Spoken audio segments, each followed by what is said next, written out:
Иногда одно неверное решение способно перевернуть все. Заменить одного актера на другого звучит просто, но на деле может обернуться настоящей катастрофой. Разозленные фанаты, нарушенная атмосфера и сцены, которые уже не работают так, как раньше. В этом видео вы увидите случаи, когда замена актера сделала только хуже. И начнем мы с фильма, в котором новый Бэтмен оказался не тем героем, которого ждали. После «Бэтмена навсегда» Вэл Килмер отказался возвращаться к роли Темного рыцаря. По его словам, причиной стало низкое качество картины и творческие разногласия. Студия срочно искала замену, и выбор пал на Джорджа Клуни. К тому моменту он уже был звездой телесериала «Скорая помощь» и успел заявить о себе в культовом «От заката до рассвета». If you make a noise,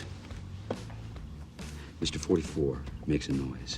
Харизматичный, уверенный в себе, с холодным взглядом, казалось, он идеально подходит для образа Брюса Уэйна. Ну и, конечно, его подбородок, как будто был создан для Бэт-костюма. Но в «Бэтмене и Робине» все пошло наперекосяк. Нелепый тон фильма, пресловутый костюм с сосками и реплики, от которых хотелось спрятаться под плащ.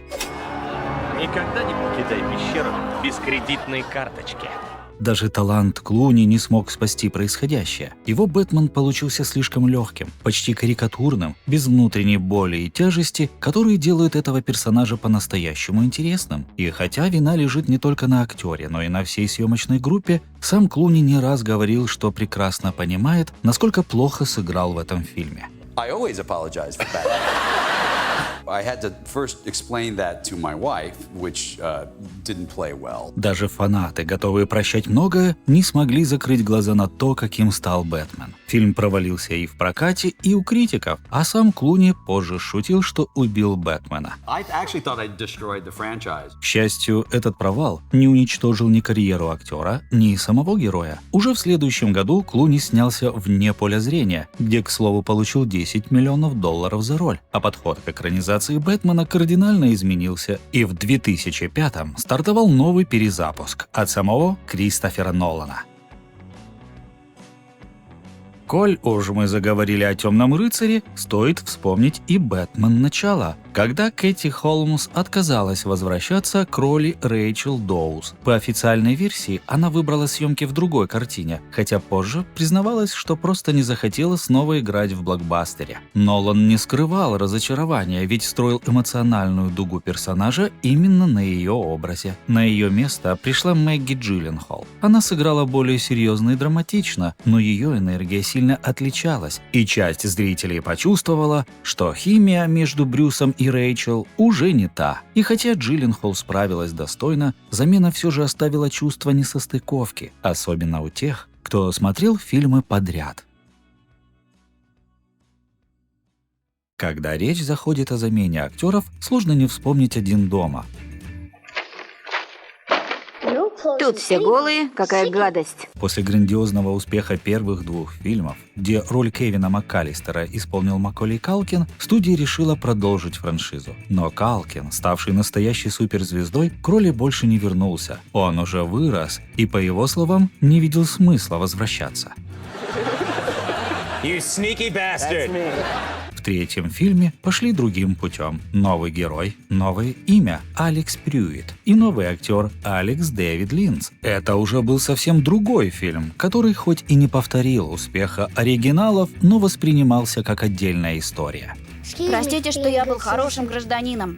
Алекс. А вот четвертая часть вызвала куда больше вопросов. Создатели решили снова вернуть персонажа Кевина, но при этом пригласили нового актера – Майка Вейнберга. История пыталась вписаться в рамки оригинальных фильмов, вернув некоторых знакомых персонажей с другими лицами. Но все это выглядело дешево, искусственно и, мягко говоря, странно. Ни атмосферы, ни юмора, ни харизмы Кевина времен Калкина ничего не осталось. Фильм вышел сразу на телевидении и быстро канул в забвение. Эта замена стала классическим примером того, как попытка нажиться на популярности без уважения к оригиналу может только все испортить.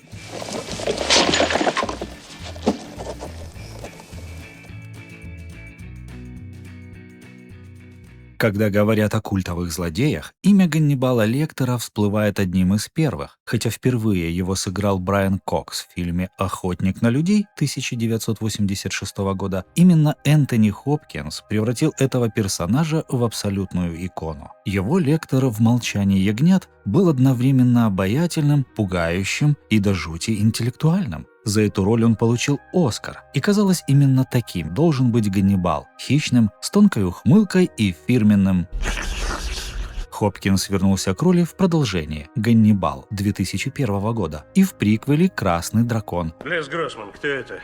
Это огненный дракон! Но вот дальше франшизу ждали сразу две замены. Во-первых, Клариссу Старлинг вместо Джоди Фостер сыграла Джулианна Мур. Обе актрисы – лауреаты Оскара, но энергетика у них совершенно разная. У Фостер Кларисса была сдержанной, но цепкой, с внутренним напряжением, в то время как Мур сделала образ более уязвимым, мягким. И хотя Мур старалась, фильм Ридли Скотта сам по себе был куда менее тонким и глубоким, чем оригинал. И Кларисса в нем потеряла многое из своего психологического образа. А затем последовал «Ганнибал. Восхождение», фильм, в котором роль молодого Лектора исполнил французский актер Гаспар Ульель. Сам по себе он был харизматичным, но его Лектор оказался слишком нормальным. Словно обычный человек, просто мстящий за свою семью. Вся аура загадочности, интеллекта и ужаса, которую так кропотливо выстраивал Хопкинс, просто исчезла. В итоге ни замена Клариссы, ни новая версия Ганнибала не смогли приблизиться к силе оригинала. Когда ты создаешь нечто по-настоящему культовое, любое отклонение от формулы может разрушить магию. Я отведал его печень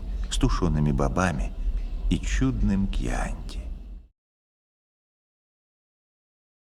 В слэшерах замена актеров – дело привычное. Но когда речь заходит о Пинхеде, все куда серьезнее. На протяжении 8 фильмов роль культового лидера синобитов играл Даг Брэдли с ледяным голосом и пугающим спокойствием. Он буквально врос в образ. Именно он сделал Пинхеда не просто очередным монстром, а почти философским антагонистом, воплощением боли, желания и наказания. Но с 2011 года все изменилось. Когда Брэдли отказался сниматься в «Восставшем из ада» Откровения, студия решила продолжать без него. Роль Пинхеда по очереди исполняли Стивен Смит Коллинз, Пол Тейлор и совсем недавно Джейми Клейтон в образе женской версии персонажа. Каждый внес что-то свое, но ни один из них не смог повторить ту жуткую харизму Брэдли. И хотя некоторые из них старались оставаться верными духу оригинала, франшиза после его ухода окончательно потеряла свой уникальный стиль и атмосферу. Для поклонников стало ясно, без Дага Брэдли это уже совсем не тот Пинхед. I am the way.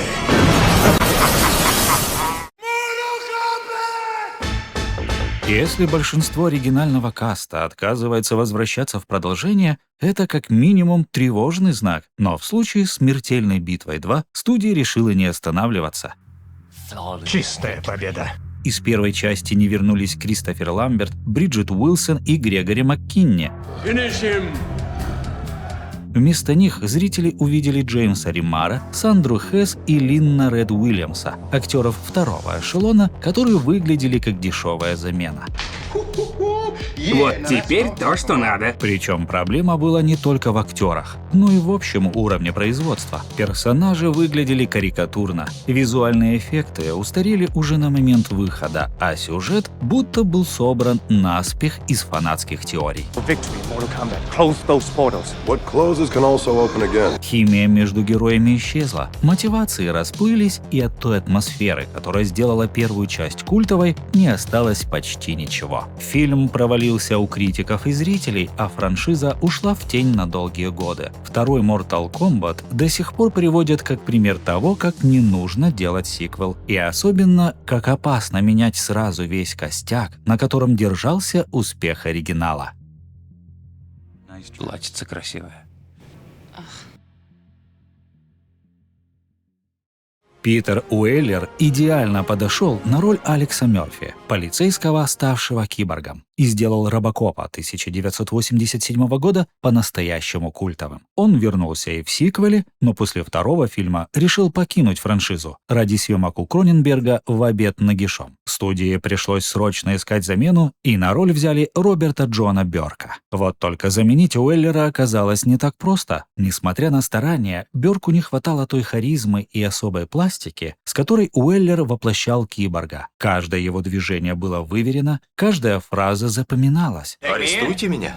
Непременно. В третьем фильме персонаж стал более человечным, но при этом менее убедительным. Атмосфера изменилась, бюджет урезали, а Робокоп стал напоминать героя субботнего утреннего шоу. В результате третий фильм провалился, а попытка продолжить культовую серию без оригинального актера оказалась, мягко говоря, неудачной. Благодарю за содействие. Доброй ночи. После интервью с вампиром Том Круз стал для многих идеальным воплощением Лестата – харизматичного, опасного и притягательного. Его образ был одновременно пугающим и завораживающим, и даже те, кто сомневался в кастинге изначально, в итоге признали – Круз справился блестяще. Но в продолжении под названием «Королева проклятых» от этой магии не осталось и следа. Роль Лестата досталась Стюарту Таунсенду, и хотя он старался передать дух персонажа, все выглядело слишком глянцево и поверхностно. Ушел психологизм, ушла глубина, осталась только внешняя мишура. Сам фильм стал куда менее мрачным и готичным, а линия Лестата превратилась в почти пародийную. И Круз был не единственным, кого заменили. Персонажа Армана, которого в оригинале играл Антонио Бандерас, в сиквеле сыграл Мэтью Ньютон. Но и там зрителей ждал лишь очередной шаг назад. В 2022 году AMC вернула Лестата на экран в новом сериале. И на этот раз в исполнении Сэма Рида персонаж вновь предстал как таинственный, страстный и многослойный. Но и это переосмысление оказалось далеко не однозначным. Мнения зрителей разделились, а осадок от провальной царицы проклятых ощущается до сих пор. Я дам тебе выбор. Я дам его.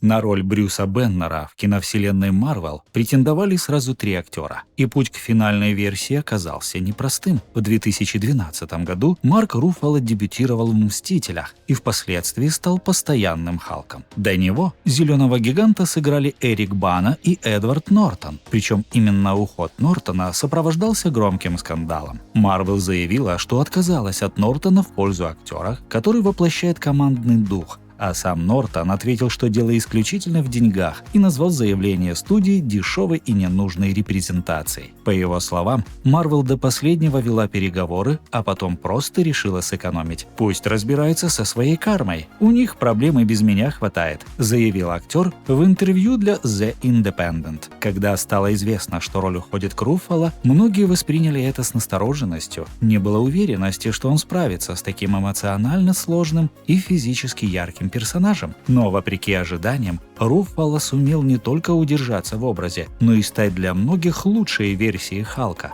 It feels like if you had to pass the torch to anybody, that's the best choice you could have possibly, you know. Хотя в этой истории и не случилось провала на экране, замена все равно оставила неприятный осадок, особенно из-за поведения и политики студии. The box office and streaming services. I'm not making any more movies unless they go straight to DVD.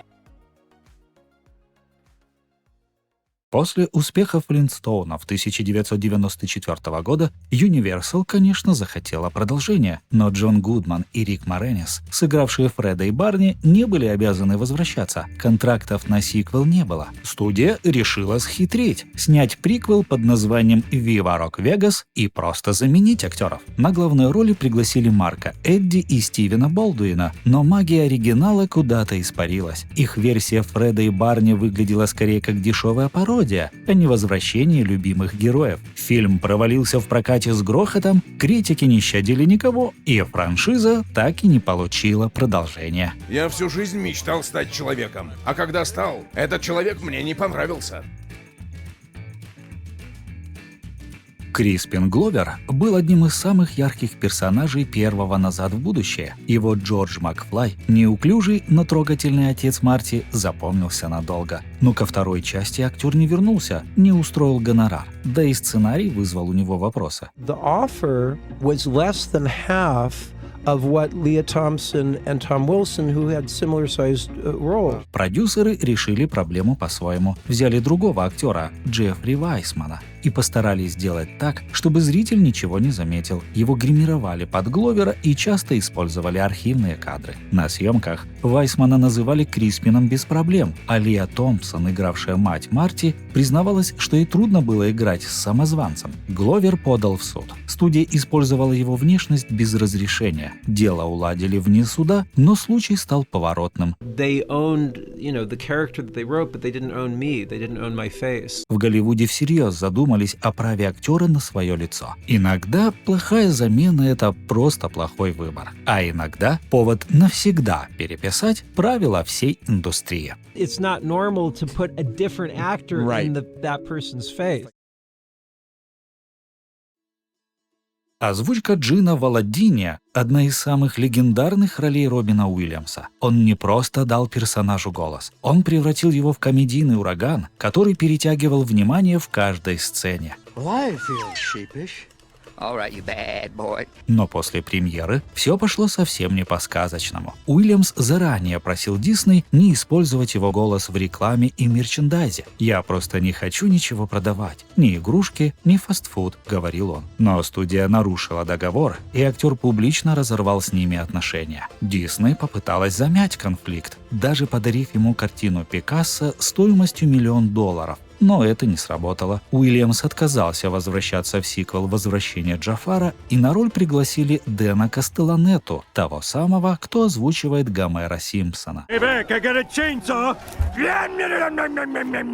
Хотя Кастелланетта — легенда озвучки, его версия Джина просто не имела той же искры. Магия куда-то исчезла, а фанаты почувствовали разницу сразу.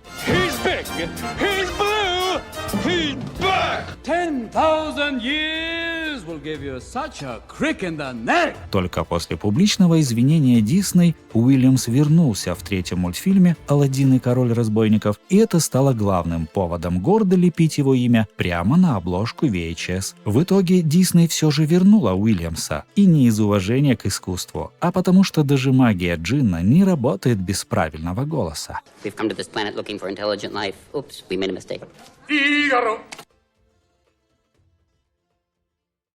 Рэйчел Вайс отказалась возвращаться к своей самой культовой роли – исследовательницы Эвелин О'Коннелл в третьей части «Мумии». Причина проста – ей не понравился сценарий, и ее можно понять. «Гробница императора драконов», вышедшая в 2008 году, собрала прохладные отзывы, а после премьеры просто исчезла из памяти зрителей. Но самое обидное случилось с персонажем. Студия просто взяла и заменила актрису на Марию Белло. Та попыталась воспроизвести британский акцент Вайс, но получилось странно. I'm the only person within 1,000 miles who knows how to properly code and catalog this library. Белла позже признавалась: «Я считаю, что Рэйчел была великолепна в этой роли. Она была прекрасной, но сценарий изменил мою героиню так сильно, что это казалась уже совсем другая женщина. Имя тоже, но все остальное нет». Зрители это тоже почувствовали и восприняли замену в штыки. И хотя в самой истории оставались все те же элементы, та атмосфера, что заставляла поклонников «Мумии» влюбляться в фильм, исчезла.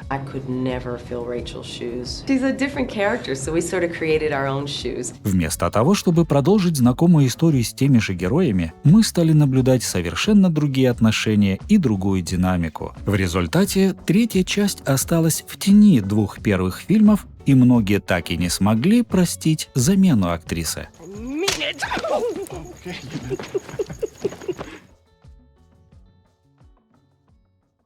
В 2010 году вышел ремейк «Кошмара на улице Вязов», первый фильм без Роберта Инглунда в роли легендарного Фредди Крюгера. Вместо него маньяка сыграл номинант на премию «Оскар» Джеки Эрл Хейли. Поклонники были недовольны. Инглунд привнес в образ Крюгера яркий безумный юмор, а Хейли сделал акцент на холодной мрачной атмосфере. Это изменение тона оказалось непривычным для тех, кто вырос на оригинале. Сам Инглунд, стоит отдать ему должное, всегда хвалил Хейли за его работу. Но в 2012 году признался, фильм был для него слишком холодным. Что ж ты папку-то так Тем не менее, он отметил, что Хейли смог создать свою версию Фредди. Как вы уже успели понять, причиной замены актера часто становится не желание сделать фильм лучше, а расчет на быстрый заработок и попытка обновить франшизу. Иногда такие решения меняют историю кино к лучшему, а иногда лишь подчеркивает, насколько незаменимым был оригинал. Спасибо за просмотр. Удачи!